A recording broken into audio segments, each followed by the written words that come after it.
watching The Unanointed. We're on page 4. It is beautiful sun this morning. Yes, thank you.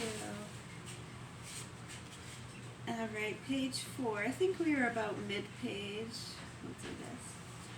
Let's see. Very well, Zahara replied. You will not go to Hebron. You will go to David. Job laid down the knuckle of lamb. I would rather go to Hebron. The trembling had returned. Even his voice shook. It was easier to battle any bully or beast in the fields than to withstand Zahara. But Zahara had never understood the quality of Job's feeling towards David, the golden boy of Bethlehem. David was a family hero, the family legend. Even in hiding, an outlaw, hunted by Saul's army, his exploits were the subject of tales which continued to filter through Judea and all Israel. David had wielded the fugitives he found in the wilderness to an army which kept at bay Judea's traditional enemies, the Edomites and Philistines. Men were drawn to him from everywhere. His name was on the lips of women who danced and sang in the streets. Job averted his eyes from the determination in Zahara's face. When David was 17, he killed the Philistine giant. I am 17, and I have killed the pasture idiot. I could not go running to David. Let me go to Moab, where I have proved myself. How do you propose to prove yourself while you are hiding? Elkanah goes to Moab now and then. Job gulped the wine his mother had set out to wash down the meal. He rose and rolled his rug and set it against the wall. He had no answer for Zahara's question. He felt the walls of the court closing in. The wine had been tasteless, but he had swallowed it anyway because a journey lay ahead.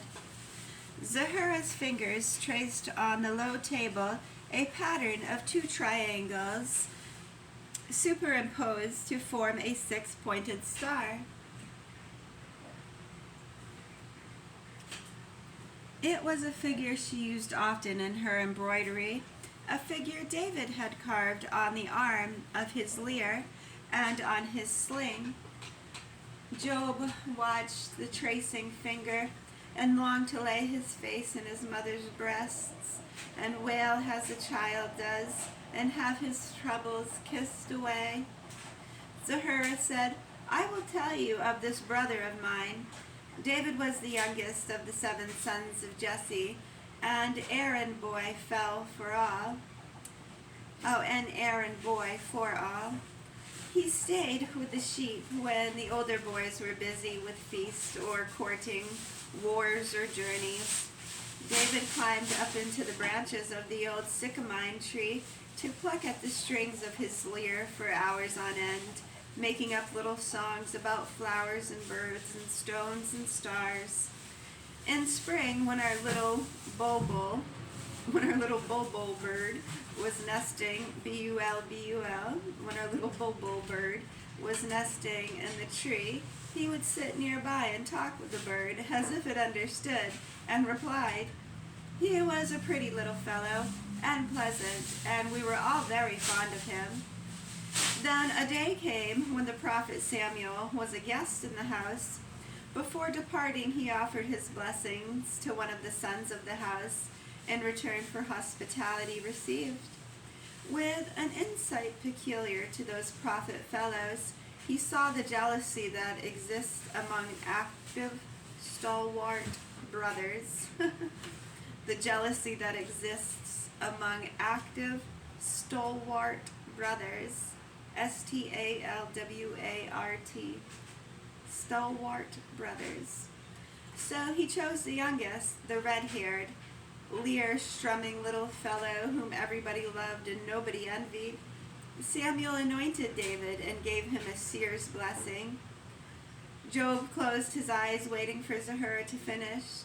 Her words could not change his feeling about David, but he listened dutifully, as a son must. The anointing oil must have gotten the child's eyes, Zahura said, smiling a little, because from then on David saw himself wrapped in a cloak of destiny. When he made songs, the songs told how God had made the stars and streams for David's delight.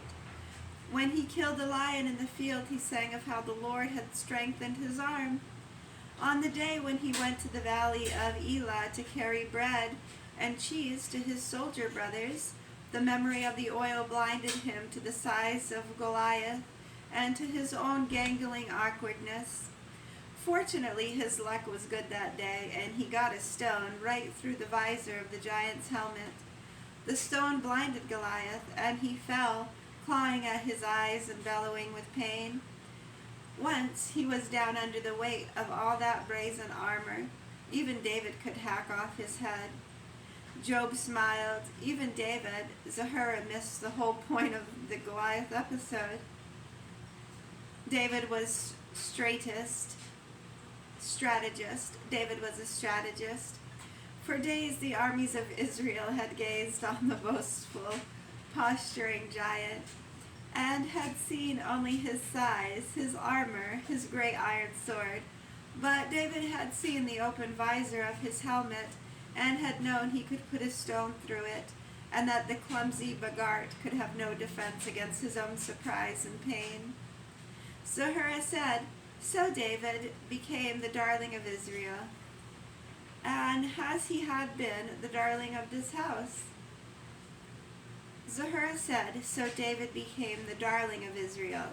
Has he had been the darling of this house? He married Saul's daughter. He became a captain. Eventually Abner himself was jealous for his own standing with the soldiers, and especially with Saul. Of course, David made a good soldier. The best soldiers are the believing fools who haven't sense enough to be afraid." Women, thought Job, are stupid about military matters. He went on to sustain and sank down on the curb, leaning his head back against the rough stone wall of the house. The best soldiers, he was thinking, are the strategists. I could be a good soldier. For almost 400 years, the people of Israel have lived in Canaan. They have taken every city but Jerusalem, and it stands there atop Mount Opal, with ravines dropping steeply away below its walls. Strong in its walls, as Goliath was strong in his armor. But I have found a place in those walls like the visor of Goliath's helmet. I know how a small army could take the city in a single night. With the few hundreds David commands in the wilderness, he could take Jerusalem, if I told him how. With such a prize, David could dictate his own terms to Saul and Abner. Zahura said, "And that is your David?" Abner roused the king against him, and David ran for his life. David is an outlaw, dependent on the bounty of the householders of Tekoa, Tekoa, Tekoa, householders of Tekoa and Mon and Carmel, and he has dragged down his family with him. He owes us this small favor. He will protect you from Elhanan. You will march with David against Edomites and Philistines. Learn to fight and defend yourself. When you have made for yourself a reputation for strength and courage, you will find Elhanan and tell him the truth. How Lem leaped on you and how you defended yourself. After that you can come to your own people in Bethlehem." Job rose.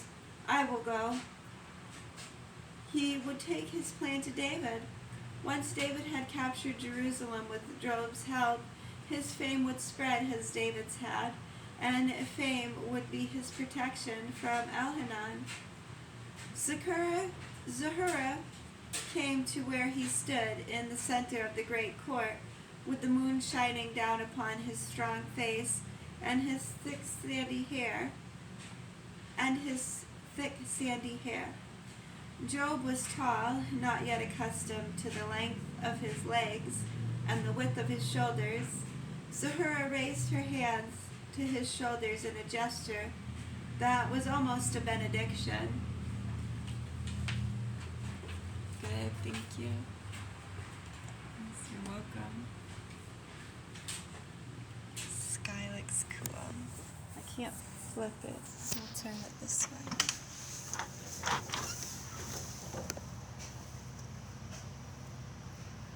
Yeah, we're gonna pause on reading for a little bit.